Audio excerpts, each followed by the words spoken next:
welcome to another episode of Professor Hatter. My name is Jeffrey. Today I will be going over the 2018 NBA draft hats. By the time you watch this video, it'll be probably after the draft, but that's okay because I like talking about hats.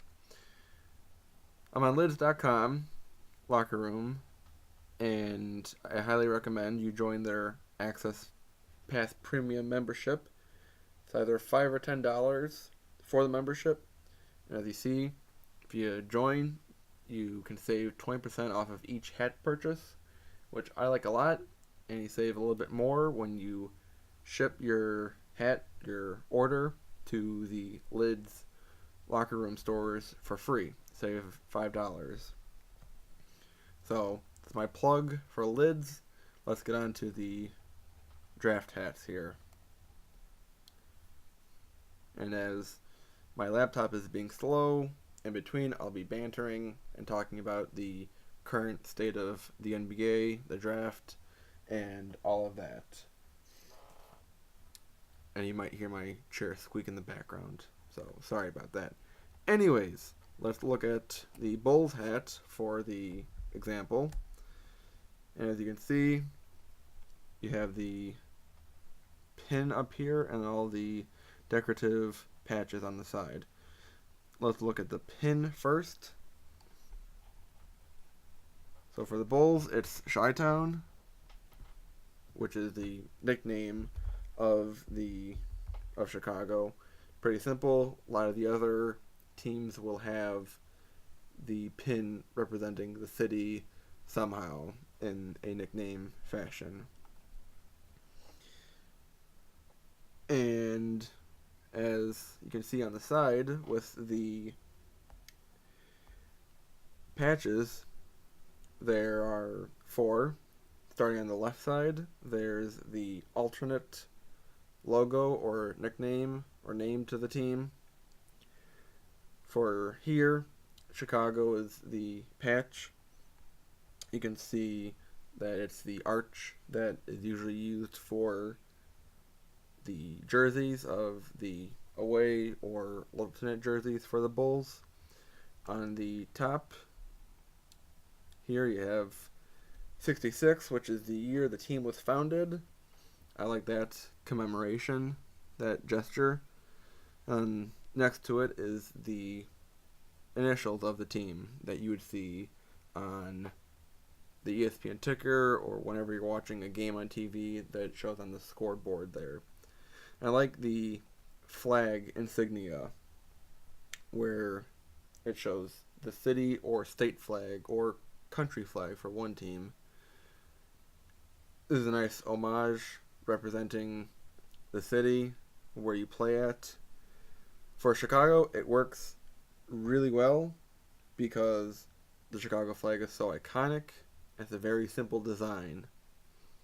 The two blue stripes represents the river, and the four red stars represents Fort Dearborn, Great Chicago Fire of 1871, the reverse of the Chicago River, which was a man-made engineering feat, and then you have the last star representing the 1893 Columbian Exchange of the World's Fair.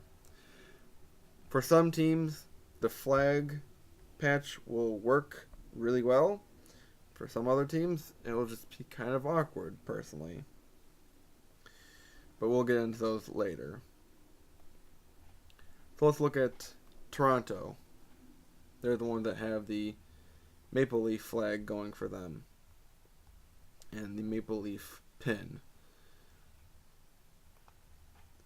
The Boston Celtics here have the clover working for them, and they have their flag is okay. It's really I'm sure the seal of the city, but it kind of looks awkward, kind of crammed onto a design, but it is a nice tribute to the city. Golden State Warriors, the flag works really well here. Looking at the pin first, the Bay, pretty simple for San Fran Bay, the Bay Area. And then here is where you have the state flag. The California state flag is very iconic. It's simple with the bear and the star, red stripe underneath. California Republic. It's pretty much everywhere. It's alone on hats itself. So the California flag works really well for all the California-based NBA teams. Phoenix is the one team outside of California where they used the state flag. It works. I don't know what the Phoenix flag looks like, but the state flag here is simple enough. That's a good look here. I'm not going to go through all of the hats here, but I'll go through a few that are popular or that I like. Go with New York Knicks, founded in 1946. Their flag works. The flag colors are symbolic, representing the team as well. The Spurs, popular team with Popovich and Kawhi Leonard being in the news recently. The flag works, kind of iconic as a star in the Alamo right there. For me, I'll give my take on the whole Kawhi situation. He'll probably be traded to an Eastern Conference team because it makes sense, as I've been hearing on ESPN. You shouldn't really trade to a rivalry team or a team in your same conference because with Kawhi being such a great player, it won't work out. That the Spurs will probably lose the deal because Kawhi will be so beneficial to another team. So it makes sense to trade to an Eastern Conference team. Would they trade to Boston? Boston would have to probably give up too much to get Kawhi. But I think that Spurs should trade to Chicago. Give up Lopez, a draft pick, and maybe one other player. Not Chris Dunn or the recent draft pick from last year. But I think Kawhi could work in Chicago. That'd be great. Then again, that's a bias. But maybe Kawhi will just head over to Philadelphia. Looking at a few other hats. I like the Denver Nuggets hat. I think the new colors here, it's their rebrand. Going away from the powder blue and white and yellow. Going towards a darker tone. I like how the patch here has the basketball as like a sun. And has the mountains in the background, the foreground of the Denver skyline, and looks pretty similar to the Denver flag. The two mountains of the Rocky Mountains and the sun in the background there. DC flag looks great on the side of the Washington Wizards hat. If you can see at the angle, it says the district for their pin. And then their team patch is the old DC logo with the hand and the ball in the air, like a tip-off. And the flag works really well. Kind of an awkward flag is the Miami Heat. Great team patch. But the flag is kind of a cross of the Irish and Indian flag. Doesn't look so well in black. But again, it's an homage to the city, and that part I like a lot. But just design-wise, it kind of looks awkward. Look at the Milwaukee hat. My brother goes to school in Milwaukee. He says he likes the flag, but I'm sure it's a good flag. It's just really crowded, and kind of looks awkward here. But it is a good hat otherwise. Fear the Deer. The NBA will soon be fearing the Greek Freak in the next few years. Hopefully he can do a lot of good recruiting for Milwaukee in the upcoming years of free agency. Kings, they use the California flag as well. They have the nice lion alternate logo for their patch on the side. And like I was saying before, if I did say before, like for Portland, they have Rip City for their team patch. And their city flag looks pretty good.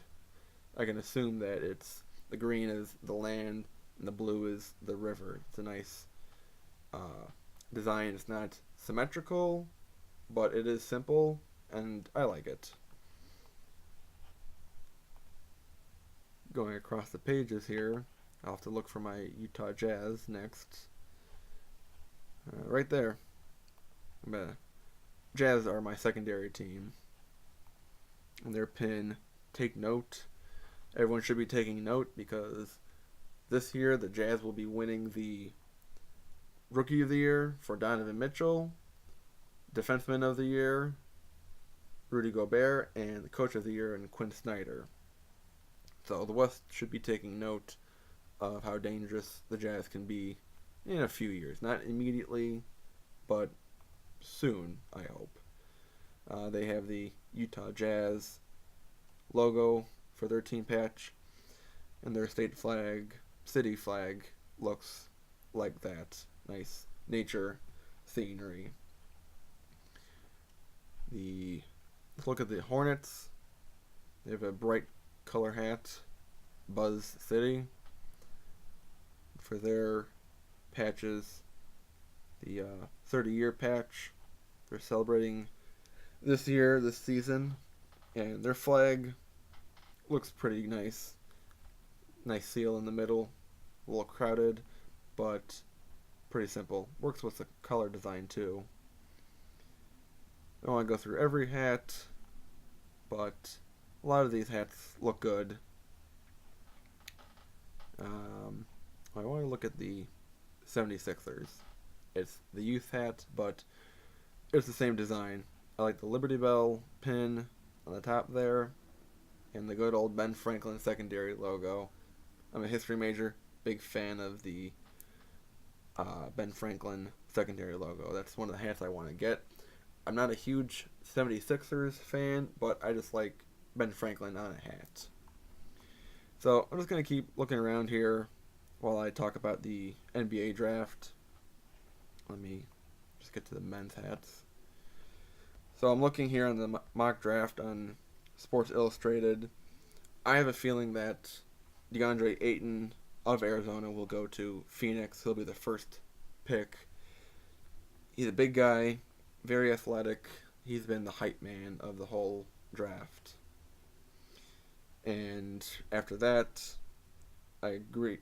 I'm going to say that the foreign guy, I forget his name, I'm trying to look it up, the Luka Doncic, he'll go top 3. I don't think that Bagwell of Duke will go 2, as Sports Illustrated is saying, but Doncic will be a nice top 3 pick, probably for the Kings or the Hawks. Also in the lottery picks here, you have Jaren Jackson of Michigan State, center, going to the Hawks. Then they're predicting Doncic going to the Grizzlies. Michael Porter Jr. of Missouri, I think he's too high for number 5 pick to the Mavericks because of all of his injuries from his years in college basketball. But he'll go in a lottery pick. For the Bulls, I don't want them picking Trae Young. For Sports Illustrated, they have Wendell Carter of Duke, center, going to the Bulls, which would be great. Either Carter, or if he's available, maybe the other Duke kid of Marvin Bagwell III. I'm just looking through the names here. I don't have them memorized, but we'll see how the draft goes. So I'm just going to cap it off here, running pretty long on the video here, but wanted to thank you all for watching the video. hopefully you'll see this in time before the draft. Either way, it's good to talk about hats. So I'm Professor Hatter. Hats off to you. Like, subscribe, follow me on Twitter, all that jazz. See you next time.